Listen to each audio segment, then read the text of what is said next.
Emily, and today we're making some traditional Thanksgiving foods. Now, Thanksgiving is one of those things like any other holiday that's very specific to you and your family. Now, my mom is not from the South, so we didn't really grow up eating traditional Southern food, but my mother-in-law is. And so I took some of her recipes and then kind of tweaked them to be recipes that I like to make. Remember, you can find all these recipes in the Simply Thanksgiving PDF, and I'll link that below just in case you need a copy. We're going to start with the cornbread because then you can make the cornbread dressing from the cornbread. So you can do this a couple days in advance, it really doesn't matter. I'm doing it the day of, but it's actually kind of better if you do it before because you want it a little, like, not stale, but kind of like crispy. Cornbread is one of those things that always intimidated me because, like I said, my mom wasn't from the South, so we didn't do a lot of like Southern cooking.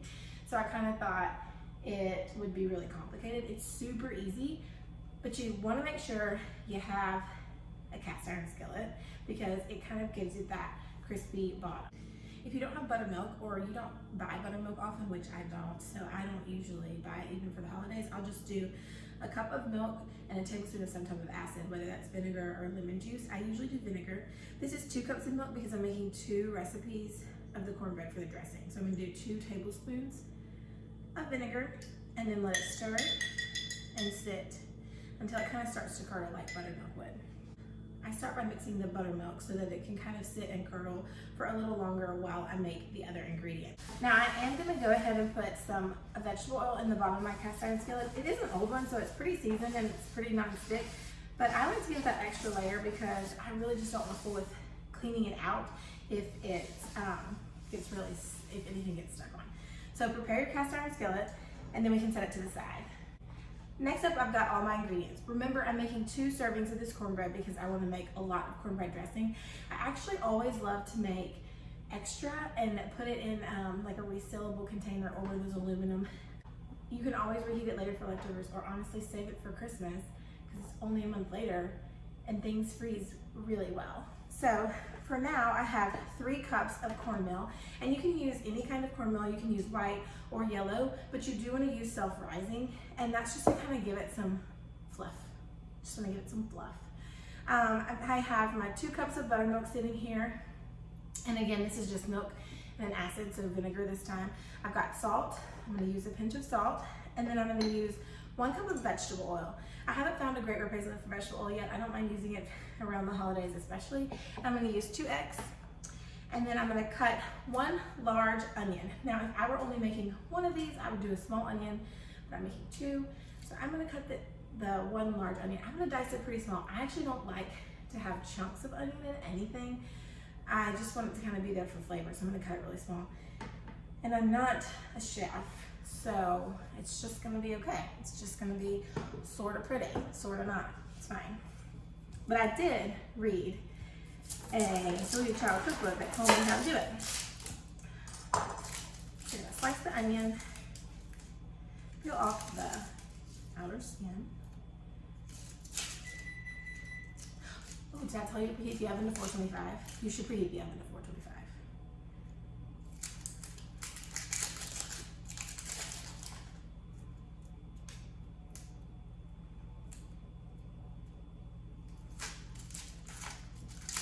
All right, so I've got that half and this half. This is super low table because I'm trying to like demonstrate.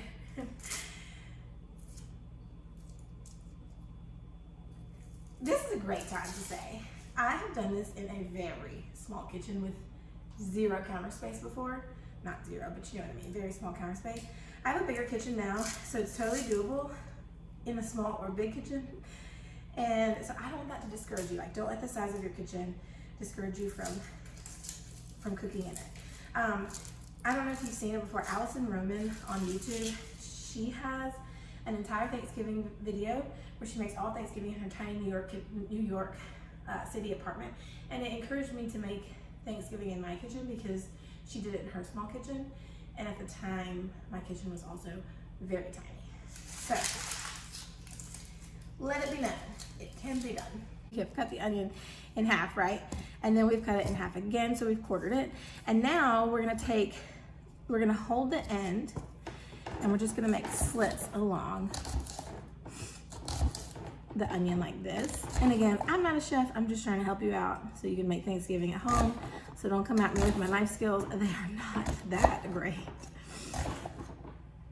Okay, so I'm just going through, and then I'm gonna actually slice it in the center again, protecting your fingers, don't go too far. Better safe than sorry.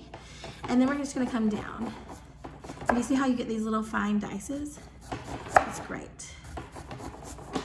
And it doesn't have to be perfect. You're cooking for people in your home, you're not in like a 5-star restaurant, you're fine. Keep going until you've got the whole onion chopped and you're ready to go. Now I'm ready to add other ingredients. So I've added the onions and the cornmeal together. While it's still kind of dry, I'm actually gonna add a pinch of salt just to kind of make sure it mixes well. I'm going to add my 1 cup of vegetable oil, my 2 cups of buttermilk, and my 2 eggs.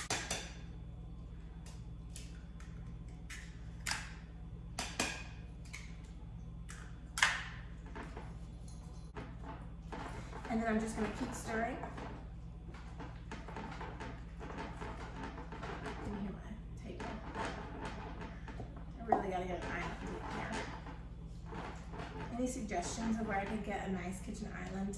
Let me know in the comment section, because all the ones I've seen are so expensive, and I really want one that looks like a big table, you know, like an antique looking table, like farmhousey, but not like overly farmhousey. Anyway, I told you I used to have a small kitchen. Now we have a bigger kitchen. It's actually a lot to walk back and forth and get everything in between, which sounds so pathetic. Okay, I mixed it until it's well combined. Bringing back my cast iron, remember I have coated it in some vegetable oil because I don't want my cornbread to stick. It doesn't matter if it does stick, like I'm breaking it up and putting it in cornbread dressing anyway, so it doesn't have to be beautiful cornbread, but I don't want to clean that, so that's why I did that. I'm just gonna pour as much as I can in here. Now sometimes I have to spread this into 2, let's see. Smooth it out over the top of the cast iron skillet so it'll cook evenly, and then you're ready to put it in the oven. Okay, so like I said, my mother-in-law's from the South, and in the South you eat chicken and dressing, you don't just eat dressing.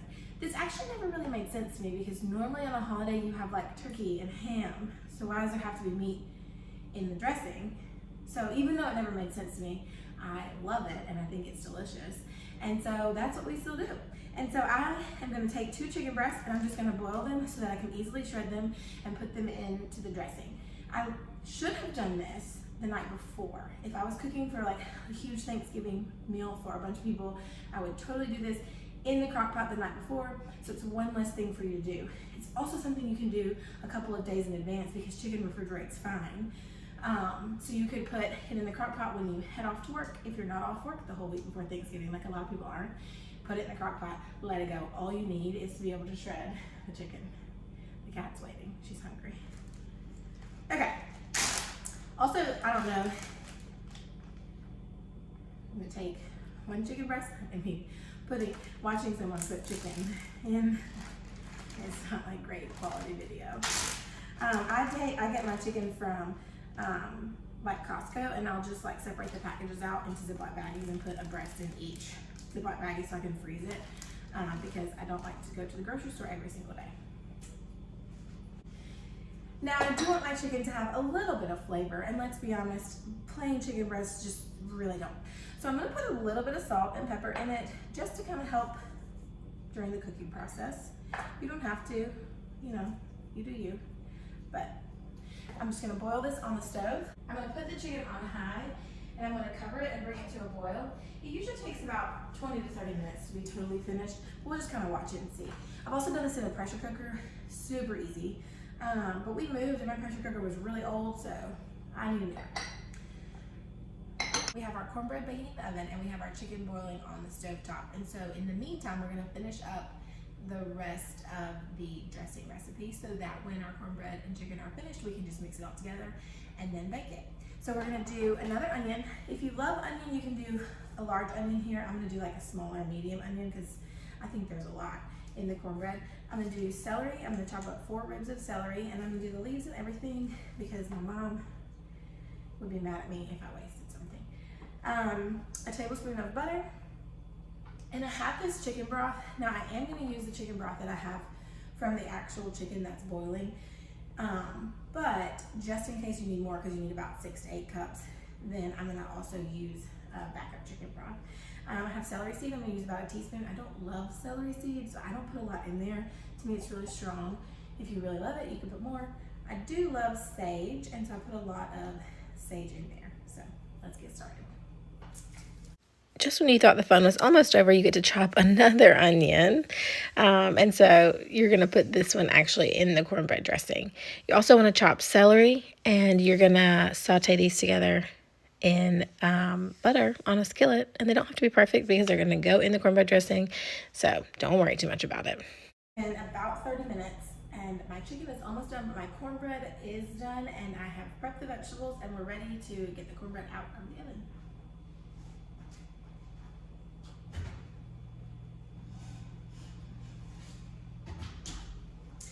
And you know that because it's perfectly golden brown on the top. Now, we're gonna let this cool completely before we remove it from the pan. So we have a lot of other things to do in the meantime. My chicken's been boiling for about 20 minutes. I'm gonna check the internal temperature with a meat thermometer. We're looking for 165.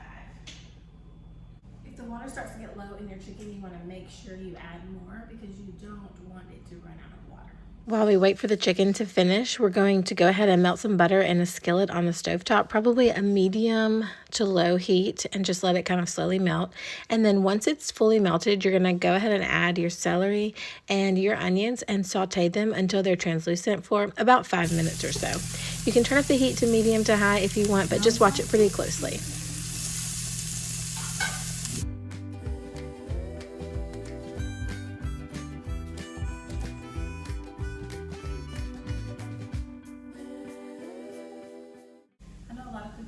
Tutorials, you do one thing all the way through and then you start on the next thing, but we ain't got that kind of time, and I'm a multitasker, so we're going to go ahead and start on the potatoes while the other parts of the dressing finish. Now, I've already rinsed these potatoes off, and all I'm going to do is cut them into thick chunks, and that just helps them cook more evenly and faster.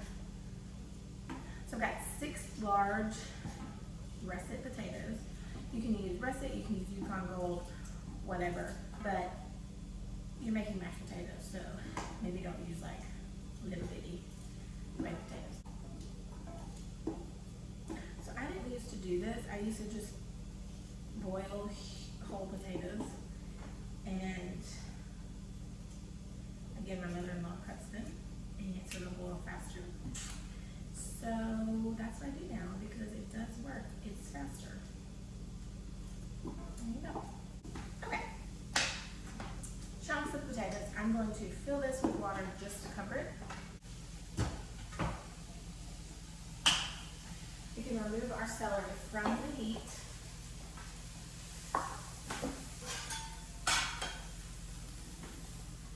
And put it into the bowl.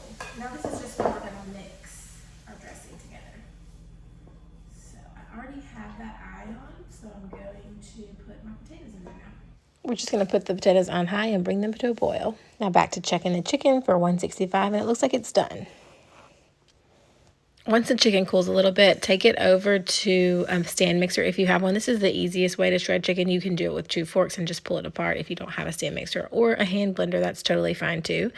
But this is super easy. You just put it on medium, start a little slow so the chicken doesn't just fly everywhere, and then as it keeps going, you can crank up the speed and make sure it gets to the consistency that you like. And that is the easiest way to shred chicken. So we're going to mix these two together.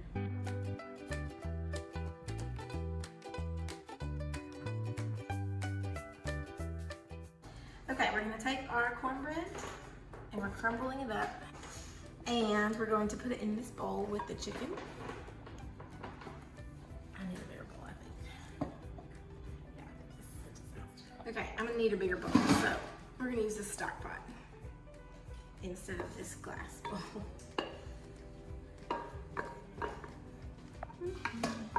Now, we're gonna take our cornbread and crumble it in to the chicken and celery.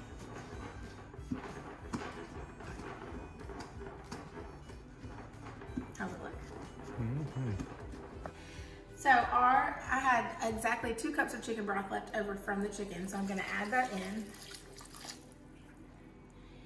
And then I'm just gonna stir it. So I'm just gonna start with 2 cups. You add more if it's looking dry, but I'm gonna wait till the end. Now, you wanna make sure your cornbread is cool because you're gonna put 2 eggs in there, and they'll cook if it's hot. So you gotta be careful of that. We're gonna add in 2 eggs that are whisked together and give that a stir.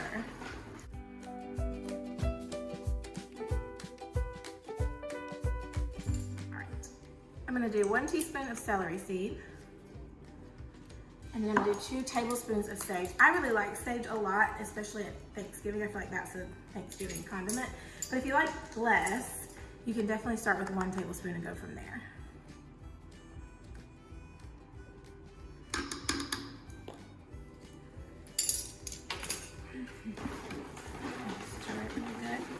I'm gonna go ahead and add more chicken broth, 2 cups at a time, and see where it is. Another thing to keep in mind is if you're preparing this ahead of time, you want to take chicken broth with you wherever, if you're traveling with it or whatever, and you might want to put more chicken broth on it before you reheat it for the day, because it can get kind of dry if it's already cooked and then waiting in the refrigerator. Okay, that consistency looks good to me, so I'm gonna go ahead, that was a total of 4 cups of chicken broth. So I'm gonna go ahead and put this in the pan and see what it looks like. And then you can always add more chicken broth later if you're cooking and it starts to look a little dry, but it's better to add it later than to add it ahead of time and then wish you hadn't. So, you really need the really big tin casserole dishes from like Costco or something, but we don't have those. So I'm just gonna put this into 2 different dishes. Let's see what that does.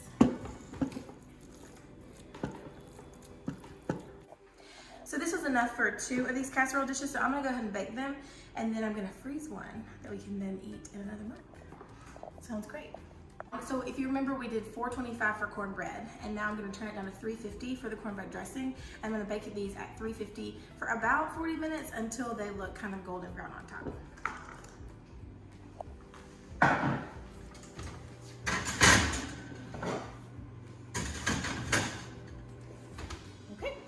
Now back to the potatoes. They have been boiling for about 25 minutes or so, and they're really easy to just kind of pierce with a fork, and so that's how I know they're done. I'm going to drain them using a strainer over the sink and then make mashed potatoes. Okay, to a stand mixer, we're gonna add our potatoes. We're gonna add a 1/2 cup of milk, 6 tablespoons of butter. For the butter, I actually like to chop it up so that it's evenly distributed. It's still gonna all melt, so you're gonna get a good balance of it in there anyway. Okay. We'll do a tablespoon of sea salt. You can do more or less if you want. If you like a lot or you don't, whatever. And finally, we're gonna add some ground pepper. I like freshly ground pepper in potatoes, so I'm gonna do a lot, kind of, probably like a 1/2 teaspoon or so. And then we'll turn it on. You wanna turn it on slowly because you have potato chunks in here that will fly out and ruin all of your clothes. So we're gonna start slow. I'm gonna stop.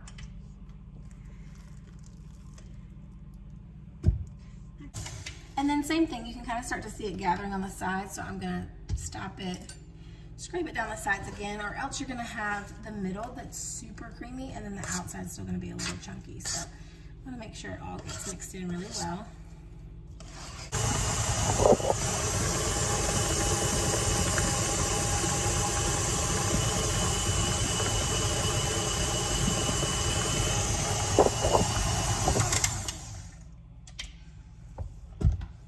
It should be good.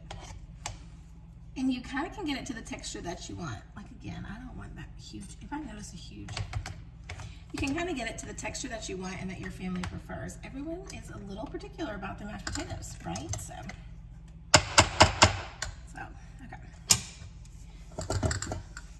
Now I will say mashed potatoes are one of those things that you really have to try while it's cooking to make sure you get the salt, the pepper, or whatever flavor you're really looking for. You don't want to wait until you're serving it to taste it for the first time. So, let's see. Perfect. I don't like a lot of stuff added. I like to taste the butter, the potatoes, and the salt, and that's really it. But it's a great time to add whatever you want and whatever your family prefers. You can get really creative with mashed potatoes. But these are great. Okay, so these are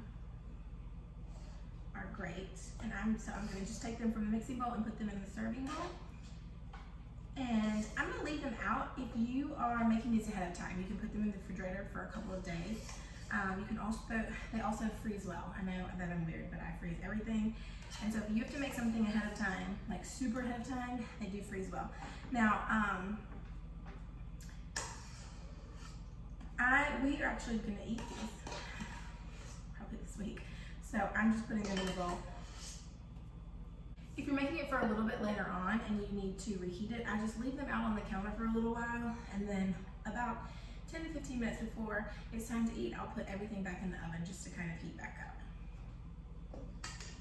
When you're heating something up, you want to make sure you have some type of liquid on hand so that you can kind of make it a little more moist and creamy if you need to. I typically don't have to do that with these, but if I did need to add something while I was heating it up, but they were looking a little dry, I would just add a little bit of milk, probably a couple tablespoons at a time. You don't want them soupy, so you don't want to mess it up. Add a little bit at a time, and then you can add more, but you can never take away. So start with being a minimalist and end as a maximalist if you must. Now for one of our favorite dishes that we make way too much, hot corn. Okay, let's talk about hot corn. Now hot corn is one of those recipes that I really try to make only on the holidays. It's very decadent, it's very rich. It is a stick of butter and an entire 8-ounce package of cream cheese. Now, hear me out. I'm pretty sure the original recipe from my mother-in-law was 2 sticks of butter. So we've made it better. Okay, now, but you need a few things, and I'm a little particular about them. You're gonna want shoe peg corn. You can do any kind of corn. I've made it with every type of corn possible, frozen, canned, fresh, whatever, especially in the crunch. It doesn't really matter, but if you're making it the first time, you really want to get try to find shoe peg corn. Sometimes it's hard to find, so you just gotta do what you gotta do. But you're gonna drain the cans. I sent my friend this recipe one time, and I forgot to write drain and rinse the corn, and so she had like a soupy hot corn recipe that was kind of like cream corn because she didn't drain them. So I'm telling you now, drain the cans. That was totally my fault. I left that out. I also rinse every canned vegetable. Rinsing them removes about 40% of the sodium, and so I like to be able to control my own sodium, and I don't want to have something tasting super salty, and I find that if you don't drain things, sometimes they end up tasting super salty. Or don't rinse them, sorry. So this is just so that I can show you that I'm draining the cans. I'm gonna take this over to the sink and rinse them, but I didn't have a good setup for that, so don't worry about this pot. And I'm just gonna let them drain for a little bit longer while I start the other ingredients. So I'm gonna put an 8-ounce package of cream cheese in a baking dish. If I wasn't filming this, I would do this with my hands, but here we are. Okay. And I'm also gonna take a stick of butter. Okay, I know, I got it, but there's some things you just gotta do. We're gonna make a salad next. It's gonna be fine. We've got carbs on carbs, and butter on carbs, and cream cheese on carbs. We'll call this protein. Next, we're gonna do 1 to 2 tablespoons of diced jalapenos. I like it spicy. It's called hot corn, after all. If you don't put jalapenos in there, you're just making corn, which is probably fine. It would be great, but this is hot corn. So I usually put about a tablespoon of jalapenos and then about a tablespoon of juice with a little extra jalapenos. If you're not sure, start with a tablespoon and no juice and go from there. I'm actually gonna go for it. I'm gonna do 2. I just really like it spicy.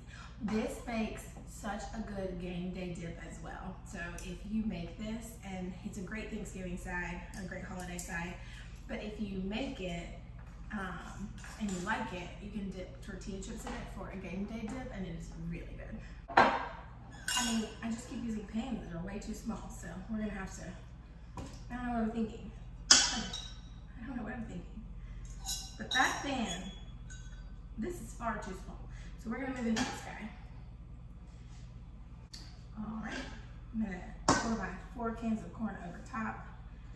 And they're not wet. I don't want a ton of liquid in them. They don't have to be like super dry, but I don't want any extra liquid because the butter and the cream cheese are gonna make it a little bit liquidy too. So you just want to make sure it's pretty much drained. Okay, so again, that's butter, cream cheese, and jalapenos, and then 4 cans of corn that have been rinsed and drained. Now, the next thing I'm gonna add is pimientos, whatever you call them. These from Trader Joe's are actually my favorite, but you have to dice them. They're not the little jar. You can use a little jar. You can leave these out all together. They don't actually add a ton of flavor, but they make it look more festive and colorful than just something that's like yellow and white. So it's nice to add the red in. So I'm gonna dice some of these up to put inside. Same reason, this is gonna be kind of, it's gonna like liquefy a little already, and we don't wanna add to that.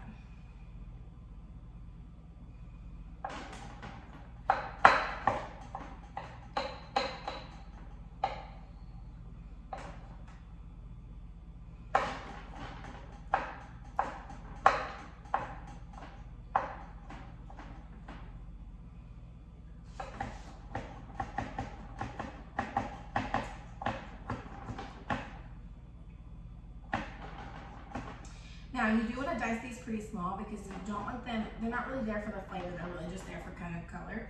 And so if you want to buy that little jar at your local store that's already diced, that's super easy, totally fine. You'll need one of those jars. I'm putting a little more in there just because I have it. But one of those jars is plenty for the pimento. I wouldn't run out to the store if you forget these, but they do make it pretty, and so definitely something to include if you have them. I'm gonna go ahead and lightly stir it. Now, the cream cheese and the butter is not melted, so it's not gonna stir very well. Instead of, you can do this one of 2 ways. You can melt the butter and cream cheese together before, but I prefer to just put it in the oven, let it cook for about 10 minutes until the butter and the cream cheese are melted, and then go in and stir it after that, and then let it finish cooking. So I still have my dressing in at 350, so I'm just gonna pop this right in next to it.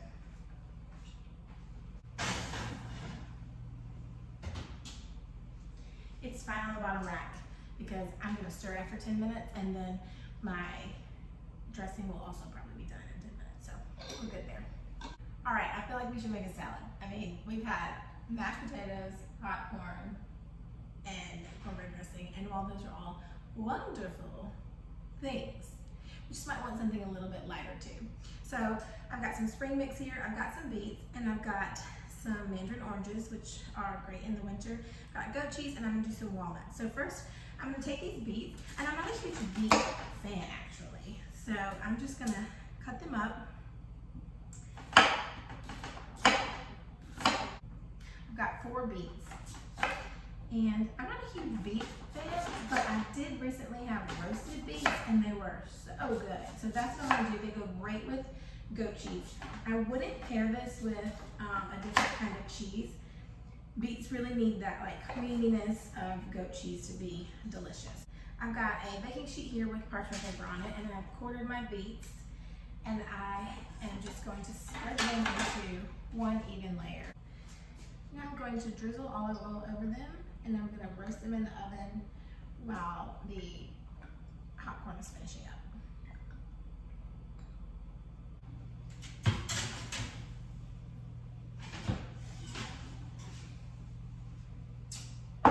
Okay. Now I'm gonna mix in the cream cheese and the butter really well to the hot corn. You really wanna make sure it's incorporated really well because you're gonna put this back in to cook for a little bit longer. So I tried the hot corn, and I think it needs more spice, so I'm adding 2 more tablespoons of jalapenos. Don't do this if you don't like spice, but do it if you do.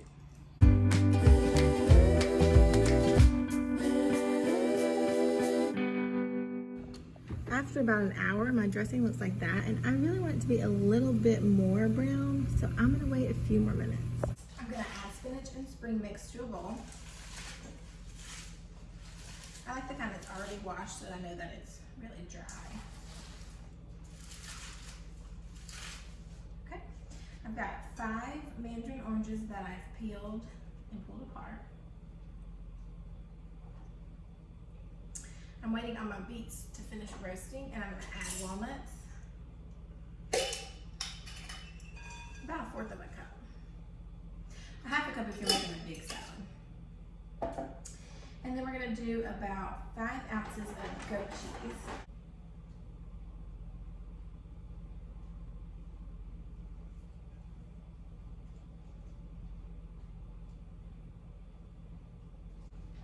We'll set that to the side while the beets finish and we'll make the dressing. Now for the dressing, there's a couple of things you could do here, and it depends on how you like your salad dressings, but I would definitely do something that goes with a sweeter type salad. So you don't want to do like an Italian dressing or a red wine vinaigrette or anything like that. You want to keep it more on the sweeter side. So I like to do Dijon mustard, olive oil, a white wine vinegar or a champagne vinegar. And then if you have maybe like orange juice, because we put oranges on it, or I'll do some honey so that I'm not putting orange juice on it today. So I'm gonna do about 1/2 cup of, I also like to take the dressing with me. I don't like to toss the salad before, because you never know if someone doesn't like the salad dressing or if they want to do their own thing. I like a lot of vinegar. I'll probably do about 1/2 cup of vinegar as well. I do equal parts vinegar and oil most of the time. I'm gonna do a tablespoon of Dijon mustard. This is just a whole grain mustard.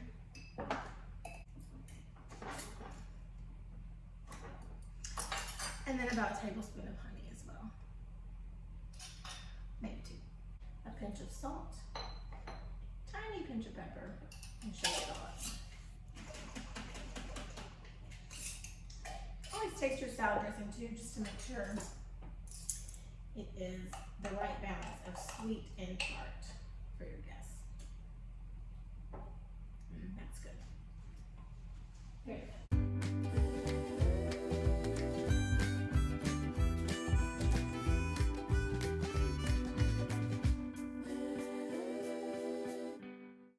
We're going to add our roasted beets to the salad, and then you remember we have the mandarins, we have goat cheese, we have walnuts, and then these roasted beets. And then we're just going to toss it. If you're going to take this somewhere, you don't want to put the dressing in right away, and you could also wait to toss it until you're in front of people. Or if you have people that maybe don't like some of the ingredients, you could kind of separate them and not toss it together. Up to you. Okay, so it might be time consuming, but it's not super complicated. So I hope these recipes help show you that you can make your own Thanksgiving at your house, and I hope some of them make their way onto your holiday table year after year. Enjoy.